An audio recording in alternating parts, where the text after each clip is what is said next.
प्रत्येकामध्ये चांगल्या आणि वाईट हे दोन गोष्टी असतात. तर आपल्याला फक्त चांगल्या गोष्टी घ्यायच्या आहेत. सतयुग, त्रेतायुग, द्वापारयुग आणि कलियुग. कलियुगामध्ये असं सांगितलं जातं सत तप दान धर्म. सतयुगामध्ये जेव्हा सत्य बोलणं लोकांनी बंद केलं, सतयुग संपलं. त्रेतायुग जेव्हा तप करणं, ध्यान करणं जेव्हा संपलं, तेव्हा त्रेतायुग संपलं. दान नंतर आलं कुठलं? द्वापारयुग. सतयुग, त्रेतायुग, द्वापारयुग मध्ये दान करणं जेव्हा संपलं, तेव्हा द्वापारयुग संपलं. आणि कलियुग जेव्हा धर्माचा ऱ्हास होतो, तेव्हा कलियुग त्याला असं म्हटलेलं आहे. तर राम आणि रावण आपल्यामध्येच आहे. आपल्याला फक्त आपल्या मधला राम जागृत करायचा, एवढं सगळ्यांनी लक्षात ठेवा. मग राम कसा जागृत होईल? आपल्या मधला राम कसा जागृत होईल? सात्विक राहिल्याने, सात्विक अन्न खाल्ल्याने, सात्विक वागल्याने, सात्विक बोलल्याने आपल्या मधला राम जागृत होईल. बरोबर. त्याच्यानंतर मुद्दा आहे व्यसनमुक्ती. आता लहान बाळ माऊली तर काय व्यसनमुक्ती करत नसतं, पण त्यांच्यासाठी व्यसन कुठलं? तुम्हाला कुठलं व्यसन आहे सांगा बरं. व्यसन जसं मोठे माणसं आहेत की नाही, दारू पितात, तंबाखू खातात, तसं लहान मुलांमध्ये पण व्यसन असतं, पण माहिती नसतं की आपल्याला याचं व्यसन आहे. आता सगळ्यात पहिलं उत्तर काय आहे? चहा. तर चहामध्ये व्यसन आहे तुम्हाला साखरेचं. तुम्हाला असं वाटतं की तुम्हाला चहापत्ती किंवा चहाचं व्यसन आहे, पण नाही, ते व्यसन आहे ऍक्च्युअली साखरेचं. तुम्ही विदाऊट साखर चहा पिऊन बघा, सांगा मला आवडते का तुम्हाला? नाही आवडत, कारण की तुम्हाला व्यसन साखरेचं आहे. तुम्हाला कळत नाही की साखरेचं आहे म्हणून. तुम्हाला असं वाटतं की व्यसन चहाचं आहे. बिना साखरेची चहा पिऊन बघा ना, पिले जाते का? अजून दुसरं व्यसन कुठलं आहे? बिस्किट. मी काय सांगितलं? पांढरे विष, मैदा. मैदा आला बिस्किटामध्ये, ते व्यसन कशाचे? मैद्याचे. ते बिस्किटमध्ये काय आहे? साखर आणि मैदा. बघा, दोन विष एकत्र आहे त्याच्यामध्ये. तिसरं अजून कुरकुरे. कुरकुरेमध्ये मीठ आहे आणि मैदा आहे. पुन्हा पांढरे विष आले. बर, अजून नेक्स्ट पुढचं. तुम्हाला काय असं वाटतं बा, तुम्ही एखादी गोष्ट खाल्ल्या, चॉकलेट मध्ये काय आहे? साखर. साखर काय आहे? पांढरे विष. अजून कोणाला काही वाटतं का की ही गोष्ट चांगली नाही खाण्यासारखी जे खातो? टोस्ट, खारी, याच्यामध्ये काय आहे? साखर आणि मैदा. तर ती गोष्टी चांगल्या नाही खाण्यासाठी. आता आपल्या लेकरांना जर चांगल्या सवयी लावायच्या असतील तर आपल्याला सवयी चांगल्या हव्या. आपण आपल्या लेकरांना समजा म्हणतो की मोबाईल जास्त वापरू नका, तर आपण त्यांच्यासमोर मोबाईल घेऊन नाही बसलं पाहिजे. पालकांनी त्यांच्यासमोर आपण पुस्तक घेऊन बसलं पाहिजे. तेव्हा आपल्याला त्यांचा सांगायचा अधिकार आहे, भाऊ मोबाईल नको. मोबाईल घेऊन बसलो, त्यांना म्हणतो पुस्तक घे अभ्यास करायला. तू कसा अभ्यास करेल? तुम्ही तो मोबाईल वापरता, मला पुस्तक घ्यायला सांगता काय? त्याच्यामुळे तुम्हाला असं वाटत असेल की तुमच्या लेकरांनी तुमचं ऐकलं पाहिजे, तर तुम्ही लेकराचे काय ते अनुकरण करतात आई वडिलांचं, शिक्षकांचं. लेकरं कोणाकडून शिकतात? शिक्षकाकडून आणि आई वडिलांकडून. आणि तिसरं त्यांच्या मित्रमैत्रिणींकडून. सगळ्यात पहिले त्यांचा कोण गुरु आहे? आई आणि वडील. बरोबर. मग आई वडिलांनी चांगले संस्कार आपल्या पाल्यांना, आपल्या मुलांना दिले पाहिजे. त्यांना जर तुम्हाला सांगायचं की मोबाईल वापरू नको, तर तेव्हा तुम्ही पण मोबाईल नाही वापरायचा. त्यांना जर तुम्हाला सांगायचं की टीव्ही बघू नको, तर तेव्हा तुम्ही पण टीव्ही बघायचं नाही. किंवा बघायचं असेल तर चांगल्या गोष्टी त्याच्यामध्ये बघायच्या. प्रत्येक गोष्टीचे चांगले आणि असे वाईट असे दोन गोष्टी असतात. बरोबर. फायदाही असतो आणि तोटाही असतो. तर सगळ्यात पहिले आपण सवयी चांगल्या लावायच्या आहेत, घरात संस्कार चांगले द्यायचे आहेत. सकाळी उठलं की भजन कीर्तन, काहीतरी देवाची पूजा उपासना आपण स्वतः करायचे आहेत. तेव्हा ते आपलं बघून करतील, आपल्याला बघून ते अनुकरण करतील त्या गोष्टींचं. ठीक आहे. त्याच्यानंतर वाईट सवयींपासून दूर राहायचे. आता हे खेडेगाव असल्यामुळे इतक्या ड्रग्स सारख्या गोष्टी इकडे तर काही येणार नाहीत, त्या शहरामध्ये खूप जास्त आहे. पण तुम्ही उद्या जाऊन शहरात जाणार आहात, तुम्हाला सहज कोणीतरी तुमच्या बाजूला असं उभं राहून सिगरेट पिताना दिसेल, सहज. काहीही आश्चर्य नाही. इथे आश्चर्य आहे. इथे एखाद्याला बघितलं, एखाद्याचा पोरगा समजा पितोय, एखादा म्हातारी येऊन सपकन कानाखाली हाणाल, थांब तुझ्या बापाला सांगतो म्हणतील, तू सिगरेट पितो. तसं शहरात नाही होणार. शहरामध्ये ते सिगरेट पिताना दिसते, ते म्हणतं मला पण दे भाऊ. कोणी आजूबाजू नसतं, कोणी ओळखीचं नसतं, कोणी बघणार नसतं, कोणाला काही देणं घेणं नसतं. तुम्ही मोठे झाल्यावर तुमच्या आजूबाजूला दारू सिगरेट पिणारे लोक हमखास फिरताना दिसतील. तर ते बघून त्याचं आपण अनुकरण कधीही करायचं नाही. ती वाईट गोष्ट आहे. दुसऱ्यांच्या ज्या ठेच खाल्लेल्या असतात त्याच्यापासून जे शहाणपण त्यांना येतं, मग ते शहाणपण दुसऱ्यांना सांगत असतात. असं गरजेचं नाही की आपण पण ठेच ती स्वतः खावी. बरोबर. दुसऱ्यांना जे शहाणपण आले ठेच खाऊन, त्या शहाणपणामधून आपण पण शहाणपण आपल्याला जर भेटलं ते रेडीमेड मिळते, ते घ्यावं, चांगली गोष्टी घ्यावी. गरजेचं नाही की ते आपण गोष्ट चुकीची करून बघावी, मग त्यातनं आपल्याला शिक्षा होणार, सजा होणार, काहीतरी वाईट होणार, मग त्यातनं आपण शिकावं, याची गरज नाही. त्याच्यापेक्षा आपल्याला ज्या गोष्टी, चांगल्या गोष्टी कळत आहेत, चांगल्या गोष्टी सांगताय कोणी, तर त्याचं अनुसरण आपण करायला पाहिजे. तर महत्त्वाचे सगळे मुद्दे मी टॉपिक्स ऑफ काउन्सिलिंगच्या या राष्ट्रीय आरोग्य मिशनच्या आज इथे घेतलेले आहेत. हे सोडून जर कोणाला काही प्रश्न असतील तर कृपया विचारा, आपण इंटरॅक्टिव्ह सेशनला त्याचं उत्तर देऊया.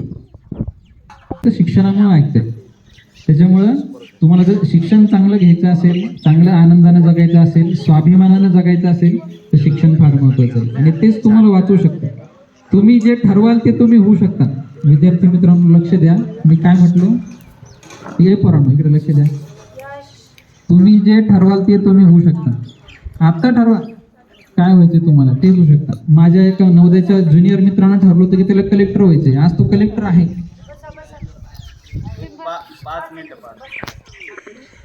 त्याच्यामुळं प्रत्येक गोष्टीत तुम्हाला आनंद भेटला पाहिजे. आनंदाने कुठलीही गोष्ट करा, ती गोष्ट चांगली होते.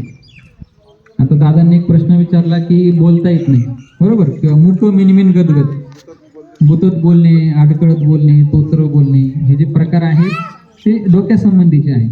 कुठेतरी बुद्धीचा विकास व्यवस्थित झालेला नाही आहे. तर अशा ठिकाणी आयुर्वेदामध्ये सुवर्णप्राशन नावाची चिकित्सा आपण त्याला करतो. दर महिन्याच्या गुरुपक्ष नक्षत्राला औषध देतो. पोलिओचं ड्रॉप कसं देतो तसं आयुर्वेदिक औषध असतं तुपातलं आणि मधातलं, की ते दिल्याने शारीरिक आणि मानसिक विकास होतो. तर तुम्ही जवळच्या आयुर्वेदिक डॉक्टरकडून जाऊन सुवर्णप्राशन घ्या, जे तयार करतात स्वतः, आणि जर कुठल्या औषधाची गरज असतील तर ते औषध तपासून बाळाला देतील. जनरल कुठल्या गोष्टी करण्यासारख्या आहेत तर त्या गोष्टी म्हणजे जसं मी आतापर्यंत सांगितलं, डाएट आणि किंवा सारस्वत रिष्ट नावाचं औषध असतं, ते वैद्यकीय सल्ल्याने घ्या, डॉक्टरला दाखवून घ्या. खूप सारे औषध आहेत जे त्यांना देता येतात, ते कंडिशन बघून. तर कधी पण औषध जे आहे ते वैद्यकीय सल्ल्यानं घ्यावं. आपण सोनाराचं काम कधी लोहारा कधी करतो का? लोहाराचं काम कधी सोनाराकडे करतो का? नाही. म्हणजे याचा अर्थ काय, रिसोर्स पर्सन, ज्याचं काम, ज्याचा अधिकार ज्याच्याकडे आहे त्याच्याकडून ते काम करायला पाहिजे. दात पिवळे असणे सगळ्यात महत्त्वाचं कारण म्हणजे रात्री झोपताना ब्रश न करणे, दंतमंजन न करणे. सगळ्यात महत्त्वाचं ट्रीटमेंट जे आहे, जर कोणाचे दात पिवळे पडत असतील तर रात्री झोपताना कंपल्सरी ब्रश करायचा आहे, एक वेळा दंतमंजन वापरायचं आहे, एक वेळा टूथपेस्ट वापरायचं आहे. सकाळी रात्री झोपताना तुम्ही ठरवा कधी दंतमंजन वापरायचं, कधी टूथपेस्ट वापरायचं. गोड खाणं कमी करायचं आहे, बंद तर नाही करू शकत, मलाही माहिती गोड प्रत्येकाला आवडतं, मलाही आवडतं. फक्त गोड खाणं जे आहे ते कमी करायचं आहे. जेवणाच्या नंतर शेवटी जे आजकाल करतात ना डेझर्ट्स हॉटेलमध्ये, शेवटी आपण आईस्क्रीम किंवा काहीतरी असं गोड मागवतो, ते एकदम चुकीचं आहे. मधुर रसाचा पदार्थ हा जेवणाच्या सुरुवाती घेतला पाहिजे, कारण की त्यांना अग्निवर्धन होतं. भूक लागते की नाही, चांगलं वाटतं की नाही, प्रसन्न वाटतं की नाही. तर गोड जे आहे ते कधी पण सुरुवातीला खावं, आणि शेवटी जे आहे ते तुरट रस किंवा तिखट रस असायला पाहिजे. कधी तो तांबूल सेवन करतात माहिती ना, पान खातो, लोक पान खातात, पण त्या पानमध्ये पण जे गोड मिठाई वगैरे टाकतात ना, ते चुकीचं आहे. का चुना, सोप, लवंग, सुपारी जे काही असेल, तांबूल सेवन ओरिजिनल जुन्या पद्धतीला, ज्याला विडा म्हणतात, विडा खाणे म्हणतात, विडा तयार करणे म्हणतात, तर तो विडा ऍक्च्युअली खायला पाहिजे. पान खायला पाहिजे, पान चांगलं असतं खाणं. अजून कोणाचे काही प्रश्न? मला वाटतं मी सगळे मुद्दे कव्हर केलेले आहेत. हातपायाला मुंग्या येण्याची कारणं वेगवेगळे असतात. डायबिटीज म्हणजे प्रमेह असू शकतो, एखादी मणक्यात नस दबली असेल, गॅप असेल मणक्यामध्ये, त्याच्यामुळे हातपायाला मुंग्या येऊ शकतात. काही सामान उचललं असेल, कमरेतनं न वागता उचललं असेल काही सामान, नस वगैरे दबली असेल तर मुंग्या येऊ शकतात. आपल्या शरीरात नर्वस सिस्टीम असते, नर्वस सिस्टीमचा काही आजार असेल तर हातपायाला मुंग्या येऊ शकतात. तर जवळच्या आयुर्वेदिक डॉक्टरला घेऊन जाऊन भेटून ट्रीटमेंट घेणे, त्याच्यावरचा पहिला उपाय. दुसरा उपाय घरगुती काय करू शकता, तर तेल लावून मालिश करू शकता सकाळी आंघोळीच्या आधी कमरेला. तुमचं डाएट आणि लाईफस्टाईल दुरुस्त करू शकता, योग प्राणायाम व्यायाम करू शकता. हे करून जर बरं झालं नाही तर नक्कीच वैद्यकीय सल्ल्याने ट्रीटमेंट घ्या. संधिवाताची औषधे आपल्याकडे आहेत. संधिवात का होतो हे पहिले तुम्ही समजून घ्या. जसं मी तर त्याचं कारण महत्वाचं असतं, आपल्याला खाल्लेलं पचत नाही पहिली गोष्ट. दुसरी गोष्ट आपलं वय जास्त झालेलं आहे, तर वयानुसार काही आजार होणारच आहेत. म्हातारा झालं की वाताचे आजार होणारच आहेत. त्याच्यासाठी काय आहे की अभ्यंग करणे, रोज तेल लावणे आणि तूप खाणे ही फार महत्त्वाची ट्रीटमेंट आहे. गाईचं तूप असतं ते सकाळ दुपार संध्याकाळी 1 चमचा खायचं आहे, आणि सकाळी आंघोळीच्या आधी मालिश करायची औषधी तेलाने किंवा तिळाच्या तेलाने किंवा एरंडाच्या तेलाने. रात्री झोपताना 1 चमचा एरंडाचं तेल प्यायचे, त्यानेही पोट साफ होतं. 7 दिवसात एकदा करू शकता. हे करून जर बरं झालं नाही तर डॉक्टरला दाखवून ट्रीटमेंट घ्यायची. ठीक आहे. अजून कोणाचे काही प्रश्न? वापी मंदाग्नी. आयुर्वेद सांगतं सर्व रोगाचं कारण जे आहे ते मंदाग्नी आहे. आपल्याला खाल्लेलं पचल नाही की कुठला ना कुठला आजार होतो. ज्याच्या शरीरामध्ये जी सिस्टीम वीक आहे त्या सिस्टीमवर तिथं पहिले अटॅक होतो. तर कोणाचा गुडगा वीक आहे तिथला गुडगा दुखायला लागणार, कोणाची कंबर वीक आहे तिचं कंबर दुखायला लागणार, कोणाचं त्वचा जी आहे ती वीक आहे, इम्युनिटी कमी आहे थोडक्यामध्ये त्वचेचे आजार होणार, कोणाचा डोळा वीक आहे तर त्याला चष्मा लागणार, कोणाचे केस वीक आहे तर केस गळणार, केस पांढरे होणार. हे लक्षण आहे. तर लक्षणाची ट्रीटमेंट नसती करायची, कधी पण आजाराच्या मूळ चिकित्सेची मूळ कारणाची ट्रीटमेंट करायची असते. आता तुम्ही फार महत्त्वाचा प्रश्न विचारला, उंची का वाढत नाही? त्याचं कारणही तेच आहे, डाएट आणि लाईफस्टाईल. आहार व्यवस्थित नाही, लाईफस्टाईल व्यवस्थित नाही, योग प्राणायाम व्यायाम नाही, त्याचं हेच कारण आहे. मुलांचे शारीरिक खेळ जास्त नाहीत. आता सगळे मोबाईलवर गेम खेळतात, मैदानी खेळ राहिलेले नाही. Kho kho, kabaddi, handball, volleyball, football, दोरीवरच्या उड्या मारणे, स्विमिंग करणे, हे सगळे केल्यानं उंची वाढते. आणि आळीव नावाची वनस्पती आहे, ती जर तुम्ही प्रेग्नन्सीमध्ये आळीव म्हणतात, मोहरीसारखं असतं दिसायला, छोटं असतं. तर ती किराणा दुकानात मिळते. तर ती जी वनस्पती जी आहेत, आळीव नावाच्या वनस्पतीच्या बिया ज्या आहेत त्याची खीर करून खाता येते, त्याचे लाडू करून खाता येतात. ते डायरेक्ट दुधासोबत टाकून आपल्याला सब्जा बी कसं घेतो आपण उन्हाळ्यामध्ये पितो, कसं तुम्ही ते पिऊ शकता, त्यानं उंची वाढते. ठीक आहे. आणि सगळ्यात महत्त्वाचं डाएट आणि लाईफस्टाईल, आहार व व्यायाम हे फार महत्त्वाचं आहे उंची वाढण्यासाठी. अजून कोणाचे काही प्रश्न? हे रक्त दूषित झाल्यामुळे होतात. खाल्लेलं पचणे हा सगळ्यात महत्त्वाचा त्याच्यामध्ये मेन आहे.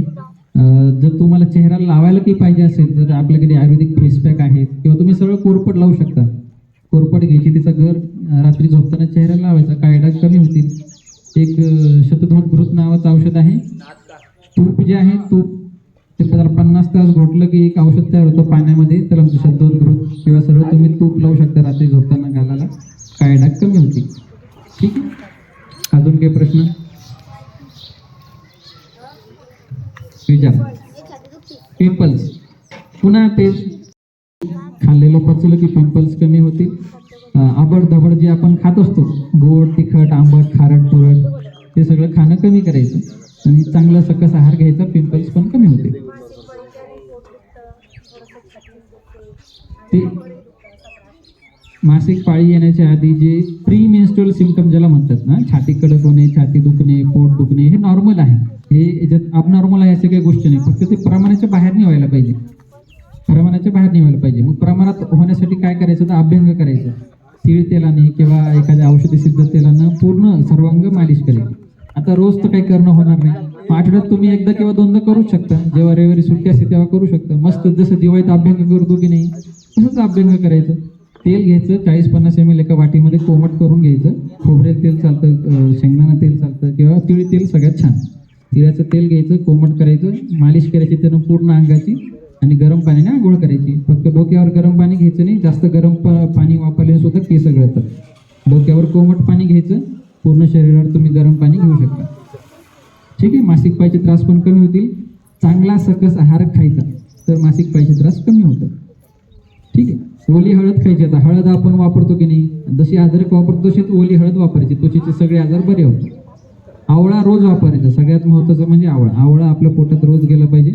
च्यवनप्राश कोणी ऐकलंय? च्यवनप्राश कोणाकोणाला माहिती? शब्द ऐकलाय कानावर? हात वर करा. च्यवनप्राश कोणी ऐकलंय आतापर्यंत? च्यवनप्राश ऐकलेलं आहे. करेक्ट. येस, तू एकट्यानेच ऐकलं, बाकी कोणीच नाही ऐकलं च्यवनप्राश? ताईंनी ऐकलेलं आहे. तर च्यवनप्राश याची स्टोरी सांगतो मी काय आहे. च्यवन नावाचे ऋषी होते, तर ते वेद अध्ययन करायचे, फार अभ्यास करायचे.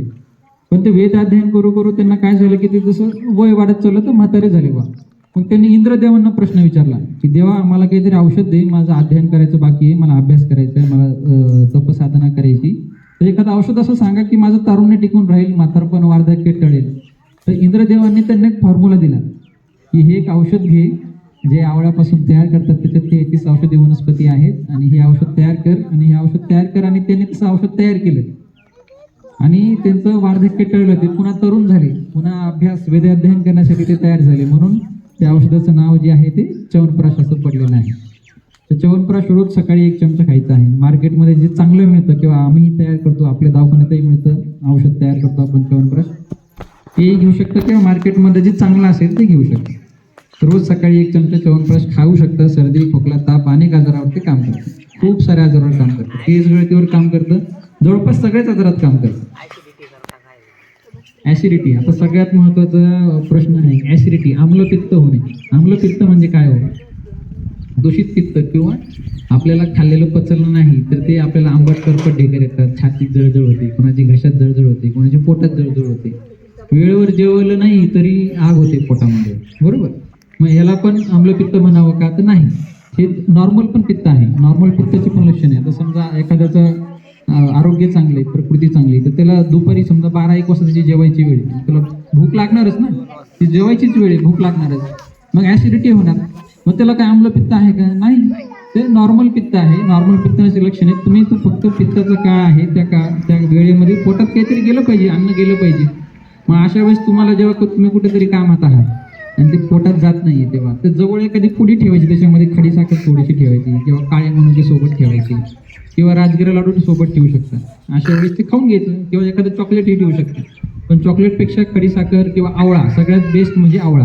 आवळा सुपारी मिळते किंवा आवळ्याची कॅन्डी मिळते, ते तुम्ही सोबत ठेवू शकता. चांगल्या गोष्टी खा अशा वेळेस. आणि जर आपल्याला आजार म्हणून आम्लपित्त असेल तर जवळच्या आयुर्वेदिक डॉक्टरकडून कधीही ट्रीटमेंट घेतलेली चांगली. जी बाहेर मार्केटमध्ये गोळी मिळते रॅन्टॅक फॅन्टॅक वगैरे, ती कधीही घेऊ नका. ते त्यांना तात्पुरता फरक पडतो, लॉंग टर्म ट्रीटमेंट फरक पडणार नाही. तुम्हाला जर आजार असेल तर त्याची ट्रीटमेंट घ्या. ट्रीटमेंट घेतल्याने ते व्यवस्थित बरं होईल. बाकी घरगुती काही करण्यासारखे उपाय आहे तर त्याच्यामध्ये मी असं सांगतो की वेळेवर जेवा, रात्री जागरण करू नका, चांगलं खा, पालेभाज्या कमी खा, फळभाज्या जास्त खा, रात्रीची पोळी बंद करा, रात्री भाकरी खा, आम्लपित्त कमी होईल. ठीक आहे. जेवणामध्ये आमसूल वापरा. आमसूल नावाची वनस्पती असते. कोकम फळ असते की नाही, कोकम सरबत आपण ऐकलं असेल, तर कोकम फळाची साल असते, ती साल वरणामध्ये टाकतात, आमसूल त्याला म्हणतात. आवळा खा जेवणामध्ये, मोरावळा खा. आवळा किसून घ्यायचा, त्याच्यात साखर टाकायची, जेवढा आवळा घेतली तेवढी साखर टाकायची, त्याला एकत्र करायचं. जसं मोरावळा आपण करतो तसंच आवळा खा, आपली आम्लपित्त ऍसिडिटी कमी होऊन जाईल. ठीक आहे. अजून कोणाचे काही प्रश्न? अभ्यास करायला लक्षात राहत नाही, पाठ लवकर होत नाही, लवकर विसरून जातो, मनच लागत नाही. तुमचा इंटरेस्ट नाही त्याच्यामध्ये म्हणून मन लागत नाही. आपण एखादी गोष्ट कधी करतो की ती गोष्ट केल्यावर काहीतरी फायदा आपल्याला होईल असं आपल्याला वाटतं. तर तुम्हाला खेळायला कोणाकोणाला आवडतं सांगा बरं? का आवडतं खेळायला तुम्हाला सांगा? हा, या हात खाली करा 1 मिनिटात. हा भैया तू उभं राहा. तुला कुठला गेम खेळायला आवडतो? कुकुचकू तुला खेळायला आवडतं. का आवडतं तुला कुकुचकी खेळायला? खूप साधा प्रश्न आहे. काय आवडतं?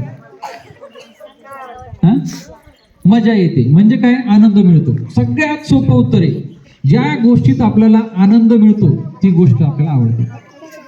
तो आनंद अभ्यास केल्यावर भेटत नाही.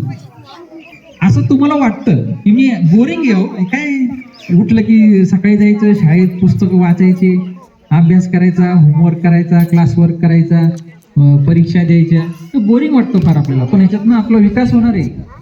कधीही क्षणिक सुखाच्या मागे लागायचं नाही. की आपल्याला तात्पुरतं सुख मिळतं. क्षणिक सुख म्हणजे काय? तात्पुरतं सुख. खेळलं की चांगलं वाटतं, काय एखादी गोष्ट केली की चांगली वाटते, ते क्षणिक सुख आहे, ते क्षणिक आनंद आहे. ते करायचंच आपल्याला, ते करायचं नाही असं नाही म्हणते मी. सगळ्याच गोष्टी करायच्या आहेत, खायच्या सुद्धा सगळ्याच गोष्टी खायच्या आहेत, त्या चांगल्या आहेत, त्या फिरायचं सगळीकडे आहे, अभ्यास पण करायचा आहे. फक्त ती गोष्ट करताना तुमचा आनंद त्याच्यामध्ये जोडायचा आहे.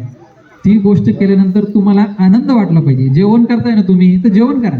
जेवण करताना हसू नका, जेवण करताना बोलू नका, जेवण करताना मोबाईल बघू नका, जेवण करताना टीव्ही बघू नका. तुमचा आनंद डिस्ट्रीब्यूट झाला. तुम्ही काय खाताय ते तुम्हाला लक्ष नाही. इकडे मिरची चालली तोंडात, का शेंगदाणा चाललाय तोंडात, काही कळत नाही. काय कुठलं एक कढीपत्ता चाललाय तोंडात, ते बघा ना त्याच्याकडे. तुम्ही जे खाताय ना त्याच्याकडे बघा, लक्ष द्या. हा, मी आता कढीपत्ता खातोय, आता मी भात खातोय, आता मी वरण भात खातोय.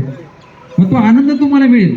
जी गोष्ट तुम्ही करताय ना ती गोष्टी करताना सर्व लक्ष तुमचं त्या गोष्टीकडे पाहिजे. पाणी त्याचं ऑप्शन आहे की नळाचं पाणी वापरायचं. बरं आमच्याकडे नाहीये साहेब, आमच्याकडे बोरचंच पाणी, आमच्या टाकीत बोरचंच पाणी पडतं. आहे की नाही. आमच्याकडे विहीरच आहे, आम्हाला ऑप्शन नाही की आम्ही विहिरीचंच पाणी आंघोळ करतो, ठीक आहे ना.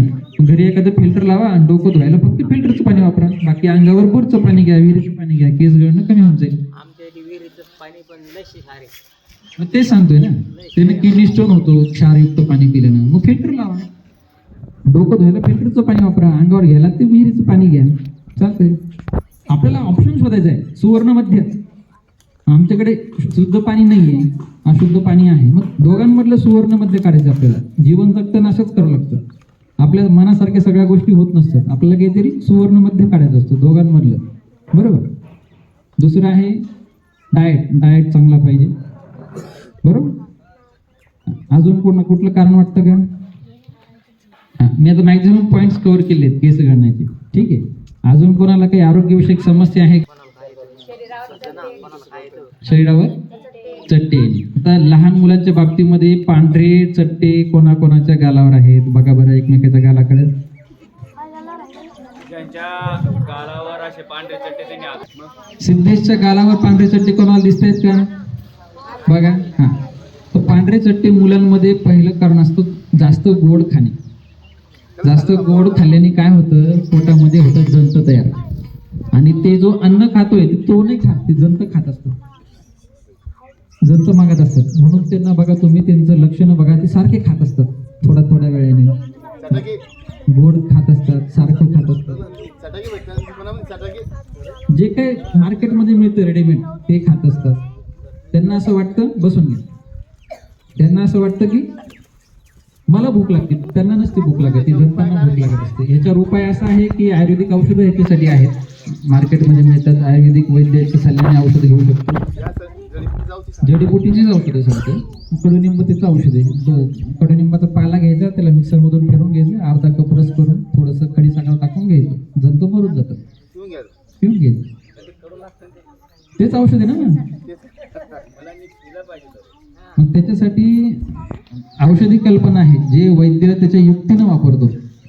एखाद्या पेशंटला औषध द्यायचे तर कसं द्यायचे, समजा मला चूर्ण द्यायचे, आता कडुनिंब कृमीवर जंतावर काम करतं औषध, तर तो नाही घेऊ शकत, रस फार कडू लागतोय, तर मग त्याची पावडर मिळते. पावडर नाही घेऊ शकत आहे, मग त्याची कॅप्सूल मिळते. कॅप्सूल नाही घेऊ शकत आहे, त्याचं टॉनिक मिळतं. तर ती औषधी कल्पना कुठल्या पेशंटला वापरायची हे वैद्य ठरवू शकतो. आता मी हे मोघम सांगितलं की हे जंतावर काम करतं, पण हे वापरायचं कसं हे वैद्य त्याच्या युक्तीनं ठरवू शकतो की कसं द्यायचं. तर पांढऱ्या गालावर तुमचे पांढरे चट्टे येत असतील तर त्याचं सगळ्यात महत्त्वाचं कारण असतं लहान मुलांच्या बाबतीमध्ये की आपल्या पोटामध्ये जंत आहे. जंताचं औषधिक ॲलोपॅथीचं पण मिळतं. अल्बेंडाझोल नावाची गोळी असते, दर 6 महिन्याला तिचा डोस घेतात, तेही घेऊ शकता वैद्यकीय सल्ल्याने किंवा आयुर्वेदिक डॉक्टरच्या सल्ल्याने आयुर्वेदिक औषधं घेऊ शकतात. 1-2-3 महिन्यात ते कमी होऊन जातं, पूर्ण बरं होऊन जातं. हे पांढरे डाग सोडून इतर कुठले चट्टे असतील, जसं डार्क सर्कल असेल, पिंपल असेल, वांग असेल, तर लेडीजच्या चेहऱ्यावर वांग येतं. मुलाची हाईट वाढण्यासाठी काय असं आयुर्वेदामध्ये आहे की? एक प्रश्नाचं उत्तर देतो पहिले मी. तर हे जे चट्टे येतात ना, ते त्वचा रोग जे आहे ते रक्त दूषित झाल्यामुळे होतं. तर रक्त शुद्ध केलं की त्वचेचे आजार ऑटोमॅटिक बरे होतात. तर आपल्या जवळच्या आयुर्वेदिक डॉक्टरकडे म्हणा किंवा डॉक्टरकडे म्हणा, जे कोणी असेल त्यांच्याकडे जाऊन ट्रीटमेंट घ्यावी. ते जे पांढरे चट्टे येत आहेत किंवा काळे चट्टे येत आहेत, पिंपल्स येत आहेत, डाग येत आहेत, वांग येत आहेत, तर ते लक्षण आहे, ते आजार नाही. त्या उभं ना भेट. तेल लावत नाही आता, तर तेल लावल्याने केस गळणे कमी होईल. बरं, दुसरं मानसिक ताणतणाव. सरांनी एकदम छान विषय इथं मांडलेला आहे. मानसिक ताण, जर तुमचं शरीर ठिकाणावर नसेल तर डोकं ठिकाणावर नसेल तर शरीरही ठिकाणावर राहणार नाही. शरीराचा परिणाम मनावर होतो, मनाचा परिणाम शरीरावर होतो. आयुर्वेदामध्ये हे सांगितलेलं आहे, परस्पर निज आणि आगंतुक व्याधी ज्याला म्हणतात. आपण जर विचार केला की माझं शरीरच आजारी आहे, माझं काही खरंच नाही, मी नेहमी आजारीच पडत राहतो, माझं नशीबच फटकं आहे, माझ्याकडून काही होतच नाही, खरंच तुमच्याकडून काही होणार नाही. तुम्ही चांगलं बोलायला शिका, माझं सगळं ठीक आहे, माझं सगळं छान आहे, देव माझ्यावर प्रसन्न आहे, माझं देवावर प्रेम आहे, माझी तब्येत फार चांगली आहे, आज दिवस फार चांगला उजळला आहे, आज माझ्याकडून खूप चांगल्या गोष्टी होणार आहे, आज मी प्रसन्न राहणार आहे. अशा गोष्टी स्वतःला बोलायच्याच सकाळी उठले की रोज. तसंच होणार. जैसा सोचोगे वैसा बनोगे, जैसा बनना चाहते हो वैसा सोचने लगो. तुम्हाला असं वाटतं की मला प्रधानमंत्री व्हायचे, विचार करायला लागा, तसं वागायला लागा. तुम्हाला असं वाटतं की मला डॉक्टर व्हायचे, तसा विचार करायला लागा, तसं वागायला लागा. तुम्हाला असं वाटलं मला इंजिनियर व्हायचे, तसं विचार करा, तसं वागायला लागा. तुम्हाला असं वाटलं मला व्यवसाय करायचा आहे, बिझनेस करायचा आहे, तसं विचार करा, तसं वागायला लागा. आता एखाद्याला समजा बिझनेस करायचा आहे तर काय करणार? बिझनेस जे लोक करतात त्यांच्याकडे जाऊन बघायचं, त्यांच्याकडून शिकायचं. आपल्या इथे खेडेगावामध्ये खूप साऱ्या गोष्टी शिकण्यासारख्या आहे. एखादं दुकानी, किराणा दुकानी, तो पण काय आहे? बिझनेस आहे. मग तो कसा बिझनेस करतो, कुठून वस्तू आणतो, कितीला मिळतात, किती विकतो, कसा बिझनेस करतो, कसं त्याची मॅनेजमेंट आहे, कसं व्यवस्थापन आहे, ह्याच्यामध्ये पण खूप साऱ्या गोष्टी शिकण्यासारख्या. ठीक आहे, अजून काय पुढचं कारण केस गळण्याचं? चहा जे आहे ते रक्त आणि पित्त दूषित करतं आणि केस गळणं सुरू होतं. ज्यांना असं वाटतं की चहा पिल्यामुळे माझे केस गळते, तर त्यांनी दूध आणि तूप सुरू करावं सकाळी. ठीक आहे, नेक्स्ट. चांगलं खाल्लं चांगलं शरीर तयार होईल, घाण खाल्लं घाण शरीर तयार होईल. केस आणि नख जे आहेत ते आपल्या हाडांचे उपधातू असतात. म्हणजे जसं आपल्या शरीरात जर हाड चांगले तयार झाले, केस आणि नख चांगले तयार होणार. मग हाड कधी चांगले तयार होतील?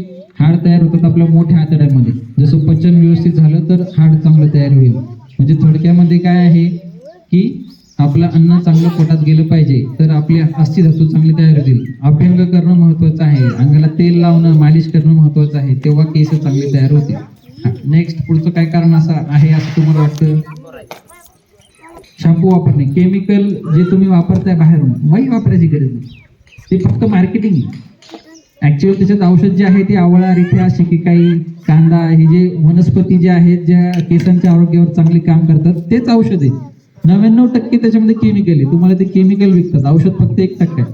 मग तुम्हाला असं वाटत असेल की ह्याच्यावर उपाय काय, तर ह्या सगळे वनस्पती आणायचे, त्याचा काढा करायचा, काढा करून गाळून घ्यायचा, त्यांना डोकं द्यायचं आठवड्यात 2दा, केस गळणं कमी होऊन जाईल. ह्याच वनस्पती आयुर्वेदिक वैद्याच्या सल्ल्याने किंवा आयुर्वेदिक डॉक्टरच्या सल्ल्याने किंवा जे डॉक्टर आहेत केसांचे त्यांना विचारून औषध घ्यायला पाहिजे जर औषधांची गरज असेल तर. ठीक आहे, सगळ्यात महत्वाचं आहे आवळा. आवळा तुम्ही रोज घेऊ शकता, खाऊ शकता.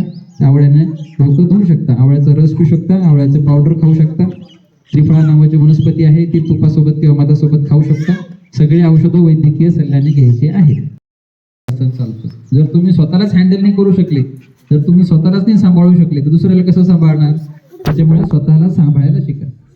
काय बरोबर आहे, काय चुकीचं आहे, त्याचं बुद्धी, आपला निर्णय जे आपल्याला सगळी गोष्टी वापरायची आहे, सगळ्या गोष्टीचा आनंद घ्यायचा आहे. माणसाचा जन्म जो आहे तो भोग घेण्यासाठी झालेला आहे. सगळ्या गोष्टी भोगायच्या आहेत. दार फक्त उघडं ठेवा, दार बंद करायचं नाही. एवढं